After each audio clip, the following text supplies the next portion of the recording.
السلام علیکم ورحمۃ اللہ وبرکاتہ۔ ساتھیوں دیکھیں، حکومتی ترجمان اس غلطی کا خود سے احساس کرتے ہوئے اس کو خندہ پیشانی کے ساتھ قبول کر رہے ہیں کہ پوری امت مسلمہ کو تباہ جو ہے ان نسلوں کو ہم نے خود کیا ہے، کیونکہ ہمارے تعلیمی نظام کے اندر اسلام کی کوئی گنجائش نہیں ہے۔ سارا کچھ کفر پڑھتے ہیں، کفر پڑھاتے ہیں اور کفر کو یاد کرتے ہیں اور اسلامی ٹچ دیا ہوا ہے بس۔ تو آئیے ذرا ان حضرت کی زبانی سنتے ہیں۔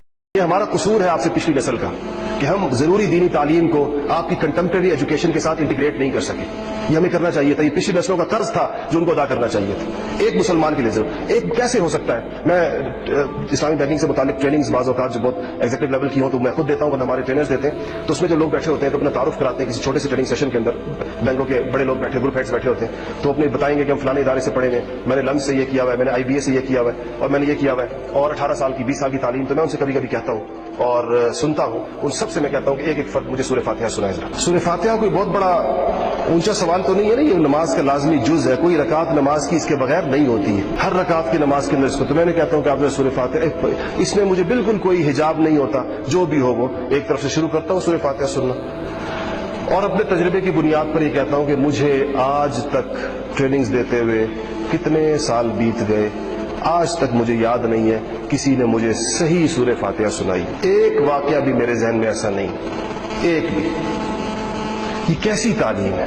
اس 18 سال کی تعلیم کے اندر ان 7 آیتوں کی گنجائش نہیں ہے کہ یہ 7 آیتیں کوئی صحیح طریقے سے پڑھ لے، اور جس کے بغیر اس کی نماز نہیں ہوتی ہے۔ تو یہ ہمارا قصور ہے، آپ کا نہیں ہے، یہ آپ کی پچھلی نسلوں کا قصور ہے کہ ہم اس کو انٹیگریٹ نہیں کر سکے۔ یہ اس نظام کا حصہ ہونا چاہیے تھا سارا کا سارا، ضروری دین آپ کے پاس ہونا چاہیے تھا، حلال اور حرام کی ضروری باتیں آپ کو بحیثیت مسلمان پتہ ہونی چاہیے تھی۔ آپ کیوں چھوٹی سے چھوٹی چیز کے اندر مولوی صاحب کی طرف دیکھنے کے اوپر مجبور ہو؟ آپ کو خود پتہ ہونا چاہیے۔ ہمیں تو یہ شوق بالکل بھی نہیں ہے کہ آپ ہر چھوٹی بات ہم سے پوچھیں اور جیسے ہم کہیں آپ ویسے کریں۔ ہم تو چاہتے ہیں کہ آپ کو خود پتہ ہونا چاہیے اور آپ کے پاس خود ایک شعور ہونا چاہیے۔ اس کے لیے میں محترم وائس چانسلر صاحب سے بھی گزارش کروں گا کہ اس کا بندوبست اپنے طور پر ہونا چاہیے یونیورسٹیوں کے اندر۔ کوئی ایک ایسا کورس ہونا چاہیے جس میں بنیادی دینی تعلیمات ہر اسٹوڈنٹ کے سامنے سے گزر جائیں۔ ہماری بنی بھی اسلامیات بدقسمتی سے اس کو پورا نہیں کرتی اس ضرورت کو۔ میں بھی اس نظام سے گزرا ہوں، مجھے آج تک یاد ہے کہ جب میں 9th اور 10th میں پڑھتا تھا تو ہماری اسلامیات کل 42 صفحات کی ہوتی تھی، 42 پیجز۔ اس کا مطلب کیا ہے کہ 21 پیجز کلاس 9 میں اور 21 پیجز کلاس 10 میں۔ اس میں 10 آیات ہوتی تھی، 10 احادیث ہوتی تھی۔ آپ کو یاد ہوگا اگر آپ میں سے جو میرے ہم عمر بیٹھے ہیں، الراشی والمرتشی کلاہما فی النار انما الاعمال بالنیات، یہ روایتیں اس زمانے کی یاد ہے جب اسکول میں پڑھتے رٹا لگاتے تھے امتحان کے لیے۔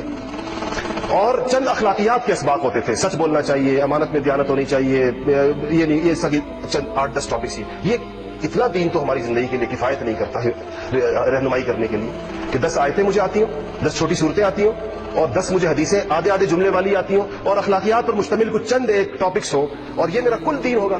اور اسی 9th کے اندر مجھے آج تک یاد ہے کہ میری فزکس 950 صفحات کی تھی، میری کیمسٹری 800-900 صفحات کی تھی، میری بایولوجی 1000 سے کم صفحات کی تھی، میرا میتھمیٹکس 600-700 صفحات کا تھا۔ تو یہ علوم تو ہم نے بڑی تفصیل سے پڑھے تھے اس زمانے کے اندر۔ اسلامیات ہم نے 42 صفحوں کی پڑھی تھی۔ تو یہ ہمارے نظام کا سقم ہے اور ہمیں اس کی ذمہ داری قبول کرنی چاہیے۔ میں خود فیڈرل گورنمنٹ کی ایجوکیشن ریفارمز کمیٹی کا ممبر ہوں اور ہم اس ذمہ داری کو ہمیں قبول کرنا چاہیے کہ ہماری نالائقی ہے، ہم ابھی نئی نسلوں کو ایسا وہ کریکلم نہیں دے سکے جو ان کی دینی ضروریات پوری کرے۔ اگر وہ دینی ضروریات پوری ہوتی تو آج معاشرے کے اندر آپ کو جو خلفشار نظر آ رہا ہے، آج آپ کو جو انتشار نظر آ رہا ہے، آج آپ کو مذہب کی جو ایکسپلائٹیشن نظر آ رہی ہے، آج اس کی جو غلط تشریح اور تعبیر نظر آ رہی ہے، یہ اس جہالت سے پھوٹی ہے۔ یہ ساری کی ساری اس کی ریکروٹنگ اس جہالت سے ہوئی ہے عام طور پر۔ اگر اس پر صحیح معنوں کے اندر کام ہوا ہوتا اور اس کے اندر صحیح طریقے سے ہم نے اپنی سوسائٹی کو ایجوکیٹ کیا ہوتا تو آج ہمارے سامنے بالکل ایک اور معاشرے کا نقشہ ہوتا جس کو آج ہم خواب میں تو سوچ سکتے لیکن حقیقت میں۔ مولایا صلی وسلم دائما ابدا علی حبیبک خیر الخلق کل